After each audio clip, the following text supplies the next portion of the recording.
Good evening.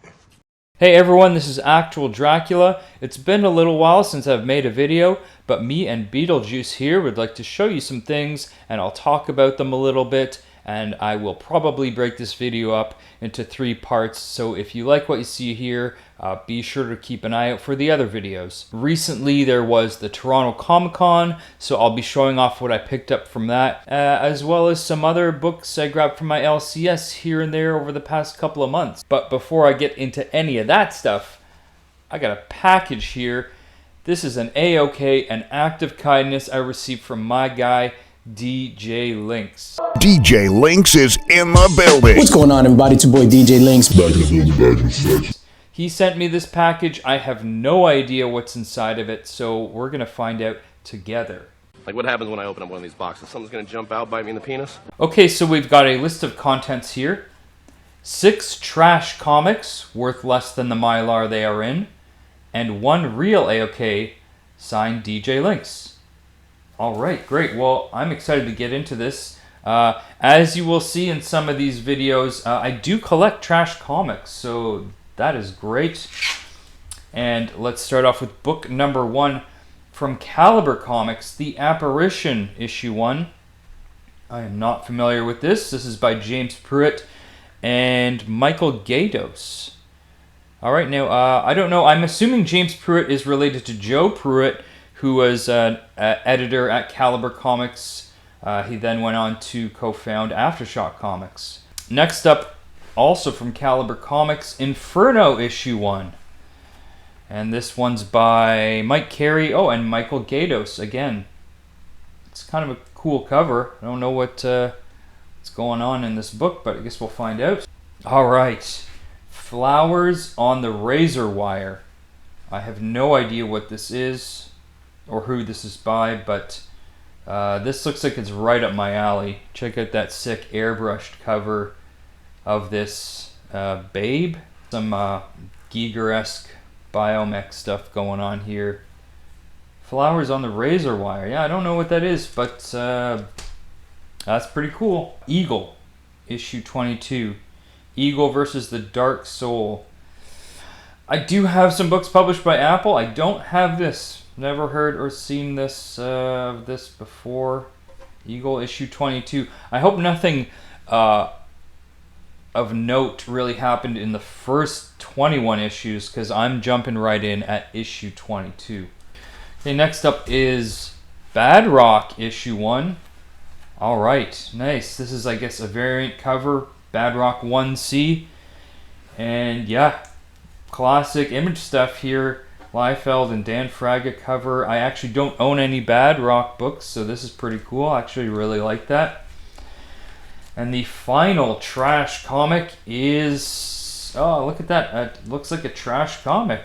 Bloodpool issue 1. I actually don't know anything about Bloodpool. It just looks like some early Image Extreme Studio stuff here. Just a team of, I don't know, people. Cover by Pat Lee. And yeah, so there we go. There are my trash comics from DJ Lynx. Thank you very much. And here is the real A-OK. This looks like a postcard or something. Let's find out. Oh, no way. Okay, so guys, if you don't know who this is, this is, of course, the Red Skull. And when I say the Red Skull, I mean the Red Skull. This is, in my opinion, the one true Red Skull, Tadzio DeSantis, who, of course, is the Italian Red Skull from the 1990 Captain America film. And it looks like this is signed by the actor Scott Paulin. Wow. And, oh, okay.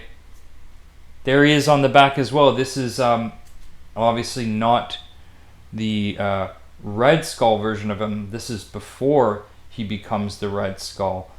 Wow, that is incredible. Thank you so much, DJ. This is, yeah, you get me. He knows. I mean, he's on board with me in that we both agree this is the only Red Skull that matters. The Italian Red Skull. The Red Skull is Italian. This is incredible. I love my trash books, but I love this even more. That is incredible. The real Red Skull. Tadzio DeSantis. Okay, let's get into these stacks, starting with 2 projects I backed on Kickstarter. The first being Kevin Delgado's Tough Stuff. This is the Tough Stuff Prison Special. Artwork by Kevin and written by my guy and friend of the channel, Jonathan Hedrick, who you might know from his own books such as The Recount and Spill Blood.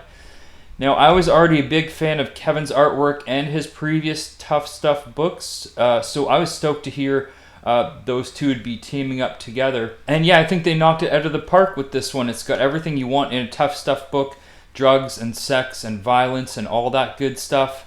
I grabbed the Shawshank Redemption homage cover, as well as the Fear and Loathing in Las Vegas cover, both by Kevin. And this one came with a get out of jail free fridge magnet as well. Another cool thing about this book is if you flip to the back, there is an art museum with Tough Stuff fan art, including a piece by yours truly. That's right, this is my Luke Cage Hero for Hire issue 1 homage, Caged Fury Tough Stuff. Yeah, so there we have it. Thank you again, Kevin, for including me. And guys, be sure to check out Tough Stuff. Alright, so this is another project I backed on Kickstarter, one I'm really excited to dive deep into. This is the Mr. Unpronounceable Omnibus by Tim Malloy, published by Agamemnon Press. This collects all of Malloy's Mr. Unpronounceable comics from over the past 25 years, as well as previously unreleased comics. As you can see, it's all in black and white, and it comes out to 638 pages. So yeah, a lot of comics here, a lot of reading to do. But I am stoked to get into that. I'd also like to point out this quote on the back of the book, some high praise from one of my favorite artists, Chet Zar, phenomenal painter, who just happened to do one of these recent issues of Heavy Metal. That's Chet's amazing cover right there, just in case you're not familiar with him. But he says, Tim Malloy's Mr. Unpronounceable makes me want to create my own comics, and that is the highest compliment I can give to any comic creator. And I could not agree more. Mr. Unpronounceable is... This is exactly the kind of comics I do want to make, and looking at this stuff makes me want to make comics. Alright, now let's look at some of the books I've picked up at my LCS, Nowhere Comics, as well as stuff I grabbed from Toronto Comic Con. This is Tortured Hearts, a 56-page anthology special published by Oni Press under the imprint of the EC Comics Revival. So this is a collection of romantic horror tales. I haven't read any of these new EC books yet, but this one looked pretty good. Got some good talent in here. So yeah, I figured I'd pick that up. This is the Miguel Mercado variant. Another horror anthology, Hello Darkness Volume 1 from Boom Studios. Now this is one I've been meaning to get around to. This book's been around since 2024. Haven't read any of these issues yet, but I do believe this title's still going strong, so that's probably for a good reason. I mean, this has got a pretty stacked list of creators. Peach Momoko, Martin Marazzo, Garth Ennis, Jenny Frison, James Tynion, you've heard of him. Yeah, lots of great creators here. This is High Strangeness, Book 2 and Book 5. This looks really cool. This is another Oni Press publication, but this is by Elijah Wood's company, Spectre Vision. And it's an anthology based on documented cases of the paranormal and supernatural, UFOs and what have you. And I love these variant covers by Becca Carey, which are in the style of the Time Life Mysteries of the Unknown books. is Ted OK issue 1 from Mad Cave by Dave Chisholm. This premise of this book sounded pretty interesting, so I thought I'd give it a shot. It's a paranoid sci-fi story that sounds pretty promising, and this is the Christian Ward variant. Alright, Till Death is the latest project from another great guy and friend of the channel, Michael Schwartz, who wrote the fantastic series Armored. And this he has co-written with his wife, Rachel Schaefer. Now, this is a preview issue. There is a Kickstarter campaign that is going to be on its way, so you keep your eyes peeled for that. And this is about a ghost from the 1950s who wants to have her bones carried across the country to be reunited with her husband, which sounds very romantic. And Michael's a very talented writer, so I expect this to be really great. And on this preview, we've got this great cover by Tula Lote on the front and Matthew Therian on the back. Very cool sketches, got some Reapers there. It looks like we'll have artwork from some other great artists I'm familiar with: Suspiria Vilches, Amelia Strilchuk, Fellhound, and Jeff Dixon. Very cool. Hot Rot issue 4 from Jake Olson. I picked up issue 5, I believe, of this last year. And yeah, I thought this stuff was really cool. I really like Jake Olson's style, kind of that old-timey animation. Reminds me of Al Columbia a little bit as well. Really cool, creepy stuff. And yeah, Slime Rib. I'm here for that. Alright, from Apple Comics, Big Bad Blood of Dracula, issue 2. I have issue 1 of this. This is basically the Blood of Dracula, special or annual. As we can see on the back here, Victims of Dracula. It's a fairly long list, but by no means comprehensive. But the coolest thing about it is it's got 2 comics by Bernie Wrightson. One called Stakeout,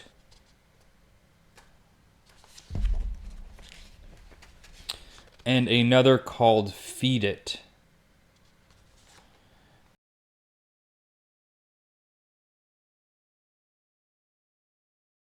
You'll note on the cover, you've got this fellow here. It says, Rabbi Victor Urecki, this is your death. If you're not familiar with this character, that's because he's not actually a character. He's a real person. Rabbi Victor Urecki entered a contest held by Blood of Dracula to be featured on the cover. So we have a real-life rabbi from West Virginia, apparently, featured on the cover. This list on the back is, in fact, the list of the people that entered the contest. All right, I got a couple comics here from Boneyard Press, Hart D. Fisher's self-published comics. And this is Dark Angel issue 2. And I'm not quite sure what's going on in here, but definitely some fighting and violence and nudity, I would imagine. Yeah, some pretty cool underground black and white stuff. But what caught my eye immediately was 2 things with this book. First off, the Kelly Jones artwork on the cover. See there, Jones 91. Also, you may notice this is pretty bent here at the top. That's because this is a really odd sized book. It is, I didn't take the measurements. It's about the width of, a modern comic book, maybe slightly wider, but it's a good 1/2 inch to 3/4 of an inch taller. So this is not fitting in any standard modern bag and board. Have to get something different for that. And then also from Hart D. Fisher, Boneyard Presses, OJ's Big Bust Out.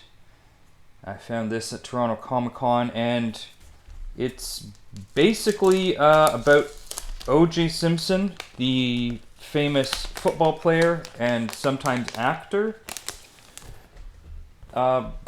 breaking out of jail. So I haven't read this yet, so I'm not exactly sure why Mr. O.J. Simpson is in jail. So I'll have to read it and get back to you. But it is Hart D. Fisher, so I imagine it's probably not a rather nuanced take on things. It's kind of not his style. But there you go. Of course, you got Kato Kaelin on the cover, which is great. And I was going through my copy of OJ's Big Bust Out, which is a comic about OJ busting out of jail. Shout out to Kato Kaelin. I was just flipping through it, and then boom, check it out. Flowers on the razor wire. What are the odds of that?